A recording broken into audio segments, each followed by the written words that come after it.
What if we could rewrite the code of life itself? Imagine being able to fix genetic diseases, strengthen crops, or even prevent inherited disorders before a child is born. This is not science fiction.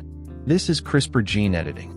CRISPR stands for clustered, regularly interspaced, short palindromic repeats. Despite the complex name, the idea behind it is surprisingly simple. CRISPR is a powerful genetic tool that allows scientists to precisely edit DNA, the instruction manual found in every living cell.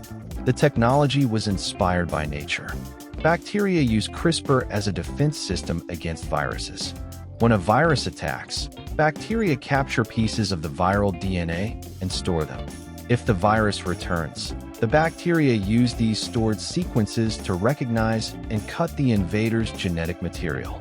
Scientists realized they could adapt this natural system to target and edit specific genes in plants, animals, and even humans.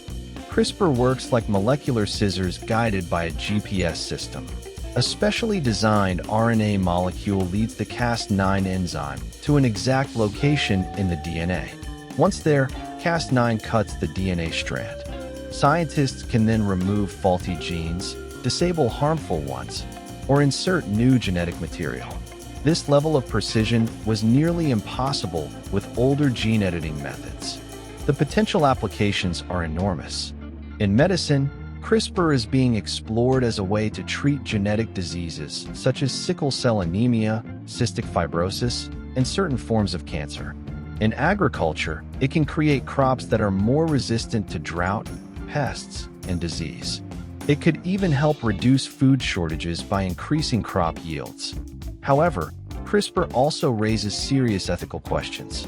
Editing human embryos could permanently alter future generations. Who decides which traits are acceptable to change? Where do we draw the line between healing disease and enhancing humans?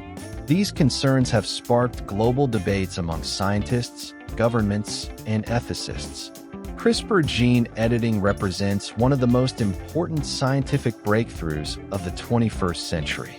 It offers incredible hope, but also immense responsibility. How humanity chooses to use this technology may shape the future of life itself. The question is no longer whether we can edit genes, but whether we should.